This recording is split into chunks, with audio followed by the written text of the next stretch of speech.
Solal. Bonjour Léa. Bienvenue sur PBL, la radio des collégiens. Dans notre émission, nous allons vous parler des réseaux sociaux. Dans notre classe, on a tous un smartphone. Sauf moi. Mais c'est vrai qu'en travaillant sur le sujet, on s'est rendu compte que les ados passaient beaucoup de temps dessus. La moyenne nationale, selon une étude de médiamétrie de 2021, c'est 3h41 par jour pour les 15-24 ans. C'est 2 fois plus que l'ensemble de la population. Et nous, on a des champions qui frôlent parfois les 10 heures le week-end. Eh bien oui, dans cette émission, nous allons vous décortiquer le monde des réseaux sociaux. Et nous allons vous parler d'addiction, d'effets sur le cerveau, de salaire des influenceurs et de cyberharcèlement, grâce aux chroniques et aux reportages de nos camarades.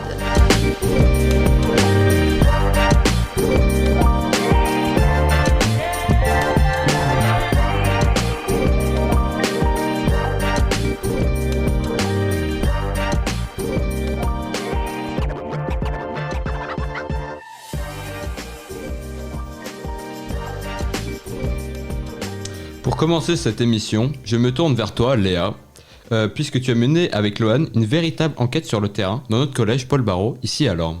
Oui, nous avons essayé de comprendre les usages des réseaux sociaux quand on a entre 11 et 15 ans.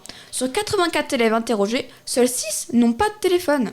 Ils utilisent d'abord TikTok, Snapchat, puis Instagram, ce qui ne correspond pas vraiment au classement en France.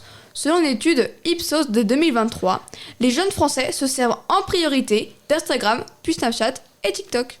Et puis, vous avez voulu approfondir en interrogeant en particulier les troisièmes. Oui, s'ils utilisent TikTok, c'est car c'est attractif et addictif. Ils aiment le format de vidéo assez court, les edits d'acteurs et de footballeurs, regarder les vidéos de chats et de chiens, ou écouter des extraits de musique. Certains trouvent même l'amour sur cette appli. Merci beaucoup Léa pour ton enquête. On le comprend, les jeunes semblent bien accros aux réseaux sociaux et ça peut avoir un impact sur leur vie sociale. Pour parler de cela, on accueille maintenant Caroline et Flora. Bonjour à vous. Bonjour. Flora, est-ce que tu as déjà été angoissée quand tu n'avais pas ton portable près de toi ? Alors, je ne suis pas angoissée, mais peut-être un petit peu stressée si mon téléphone il a plus de batterie ou si je l'égare, ça c'est sûr. Tu n'es pas la seule. Dès que je n'ai pas mon téléphone, je suis angoissé. Je le cherche partout. Récemment, mon téléphone est mort. J'étais mal. Cela s'appelle la nomophobie. La nomophobie, c'est le fait de souffrir de ne pas avoir son téléphone portable à portée de main, et donc la peur d'en être séparé. On peut avoir des attaques de panique, une respiration qui deviendrait courte, des nausées, des tremblements ou un rythme cardiaque accéléré. Vous pouvez vous auto-diagnostiquer si vous constatez que vous vérifiez sans cesse où se trouve votre téléphone ou que vous êtes angoissé en permanence à l'idée de l'égarer. Peut-être souffrez-vous de nomophobie.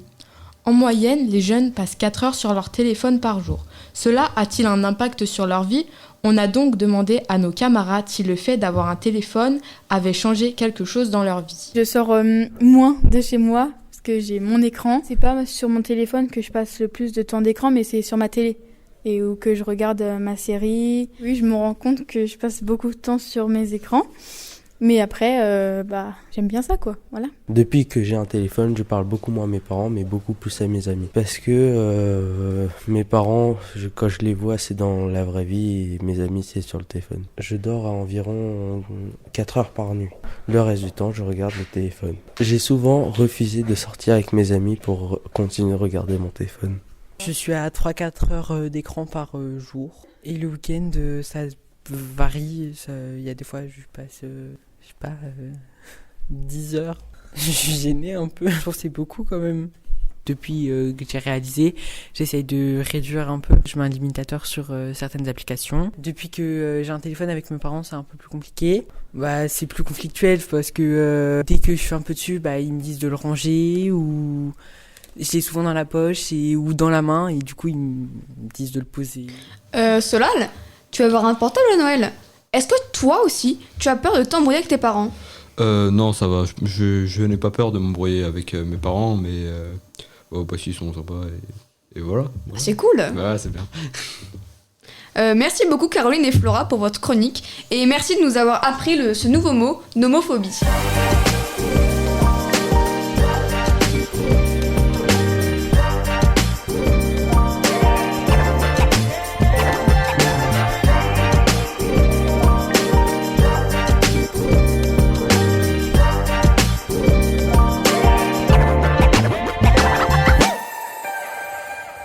allons maintenant nous intéresser au monde des influenceurs et influenceuses avec Marie, Julie et Corentin. Un petit point de définition. Un influenceur, c'est quelqu'un qui a plein d'abonnés sur les réseaux sociaux et qui gagne sa vie comme ça. Son attention est souvent d'orienter l'opinion des gens, de promouvoir des produits ou des marques. Corentin, aujourd'hui, les influenceurs, c'est clairement des stars. Ils font partie de notre quotidien. Oui, les influenceurs sont partout sur nos réseaux. Dans notre groupe, on aime bien Mastu, Gaël Garcia Diaz ou encore Amixem. Il y en a un que l'on aime tous, c'est Squeezie. Et nous ne sommes pas les seuls. En quelques années, il est devenu le premier youtubeur français. Mais qui est-il ? Squeezie, c'est une star d'internet. De son vrai nom, Lucas Auchard, il est né à Vitry-sur-Seine le 27 septembre 1996.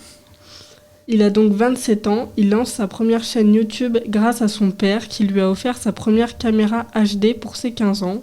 Sur cette chaîne, il partage ses expériences de jeu et trouve son surnom Squeezie. Il a actuellement 18,5 millions d'abonnés sur YouTube. Mais il ne fait pas que ça. Aujourd'hui, il a aussi une marque de vêtements, il a même sorti un album qui n'a pas trop fonctionné. Ah mince alors. Il a aussi une statue au musée Grévin, un musée où se trouvent plein d'autres stars. Waouh. Il gagne sa vie grâce à ses vidéos sur TikTok, ses posts Instagram et surtout grâce à YouTube. Il accumule en tout 35,4 millions d'abonnés sur tous ses réseaux. Ouf. Mais il parle de quoi sur les réseaux, Squeezie ? Sur ses réseaux, il partage ses expériences gaming, des anecdotes de ses abonnés, des loups-garous taille réelle et plein d'autres contenus. Le contenu le plus apprécié de ses abonnés est le format Thread d'horreur. Ce sont des vidéos qui parlent de choses paranormales qui lui sont arrivées à lui et à ses abonnés.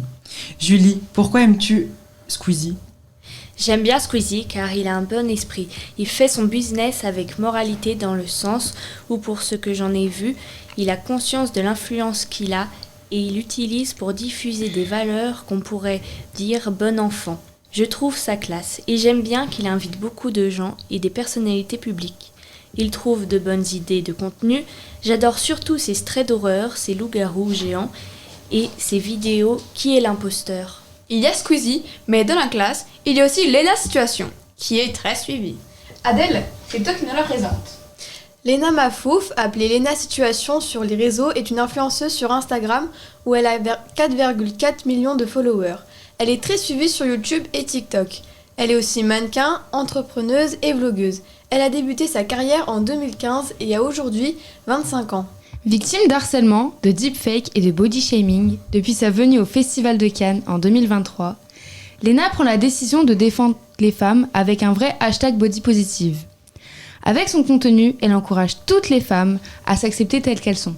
Mais c'est quoi le deepfake et le body shaming ? Le deepfake est le fait de créer une fausse photo ou vidéo de toi ou de ton image qui sont souvent utilisés pour des contenus pornographiques. Donc c'est le fait de prendre une image de ton visage et de le coller sur un corps qui n'est pas le sien. Et le body shaming, c'est une critique, des insultes ou des remarques qui peuvent se voir bienveillantes mais qui se révèlent au final blessantes. Cela peut aller jusqu'au harcèlement. Et il se peut que certains influenceurs se fassent agresser.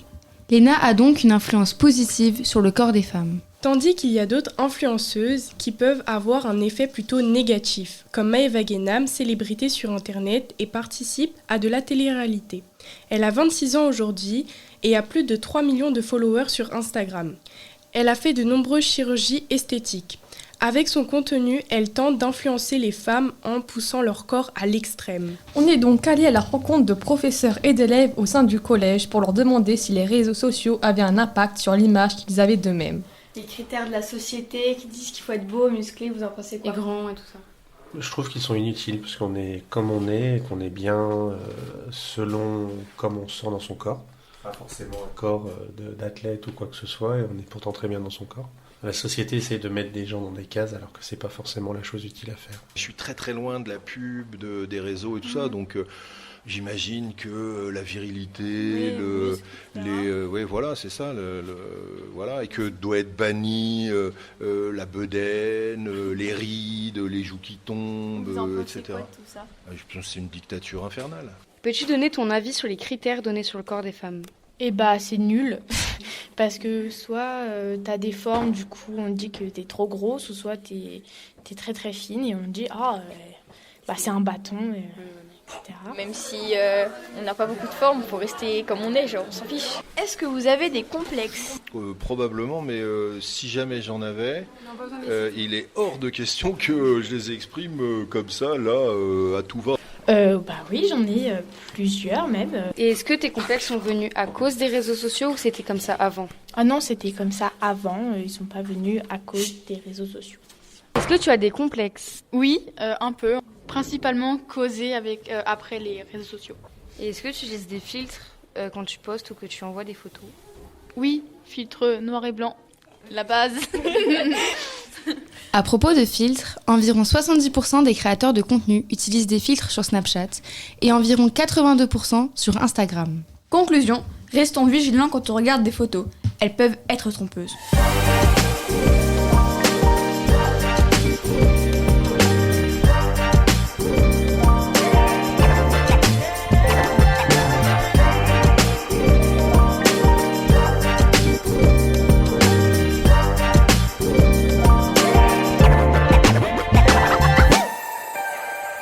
Vous écoutez toujours BPL, la radio des collégiens. Il est l'heure de recevoir nos invités exceptionnels, Jules, Mathis et Franck. Bonjour à vous. Bonjour. Vous êtes un peu des experts en jeux vidéo sur PC, PS4, Xbox, Switch et n'importe quelle autre console. C'est ça. Petite question de ma part. Combien de temps vous jouez chaque jour en moyenne? Alors en moyenne ça varie. Le jour de semaine, moi c'est à peu près 30 minutes à 1 heure. Et le week-end de 1 heure à 2 heures. 3 heures à 4 heures en semaine, et le week-end ça peut aller de rien du tout à 7 heures. Et Mathis, et toi? Moi de 1 heure à 1 heure et demie par jour, en temps de semaine, et 3-4 heures par week-end. Est-ce que vous jouez des jeux en open world, en multijoueur ou en solo Alors un peu de tout, GTA, Fortnite, Minecraft, un peu de tout quoi. Ok, et toi Mathis? Un peu de tout aussi, du solo, du multijoueur, Fortnite, GTA, du rallye et tout. Pourquoi vous jouez? Qu'est-ce qui vous attire à jouer comme ça?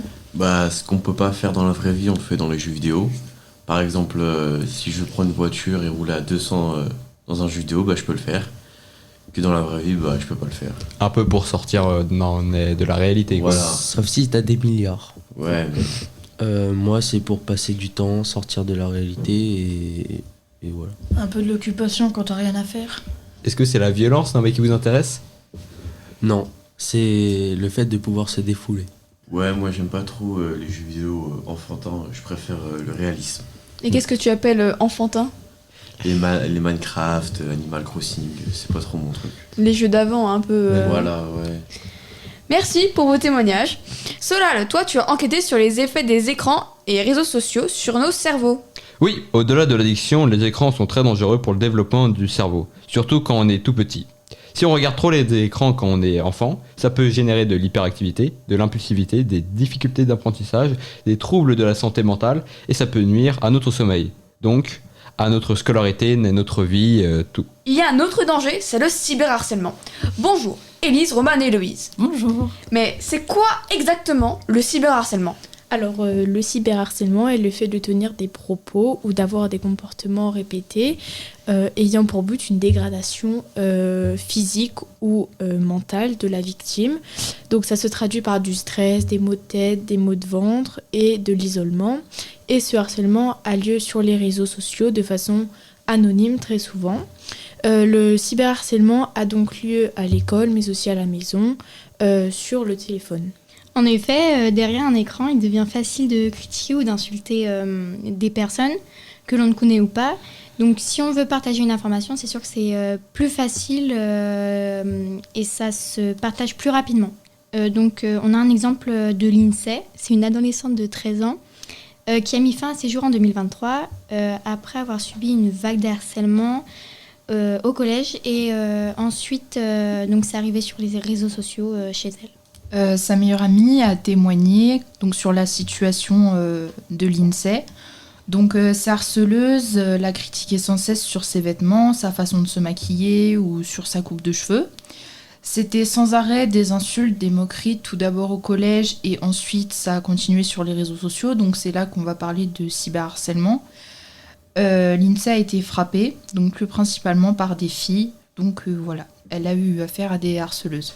On est allé demander à nos camarades et aussi à la principale du collège ce qu'ils savaient sur le cyberharcèlement. Alors je pense que c'est du harcèlement sur les réseaux sociaux qui est répétitif. Par exemple, insulter ou envoyer des messages blessants à une personne ou des commentaires haineux sur un réel ou un TikTok. En cas d'harcèlement, on peut parler à ses amis, à sa famille, à ses profs. Que ce soit harcèlement scolaire de personnes physiques ou de cyberharcèlement, il existe un protocole auquel nous nous soumettons dès lors que nous avons connaissance d'une situation.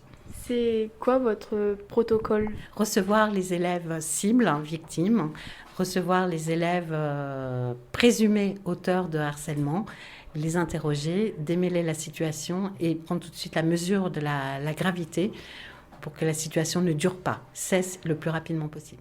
À ton avis, quel numéro faut-il appeler en cas d'harcèlement ? Alors, je le connaissais, mais je sais plus. Je crois que c'est le 119. Non. C'est le 3018. Donc c'est bien le 3018 qu'il faut appeler si vous êtes victime ou témoin d'harcèlement ou de cyberharcèlement. Sachez qu'un harceleur risque jusqu'à 3 ans d'emprisonnement et 45 000 € d'amende pour les cas les plus graves. Petite question les filles, est-ce que vous pensez qu'on entend assez souvent parler du 3018 ? Alors non, parce qu'on n'en entend pas souvent parler quand on nous fait des interventions sur le harcèlement ou quoi que ce soit. On n'en parle pas assez. D'accord. Merci pour votre chronique. Et puis on remercie tous nos chroniqueurs. Merci à Madame Devoir, professeure documentaliste, et à Chined, bibliothécaire.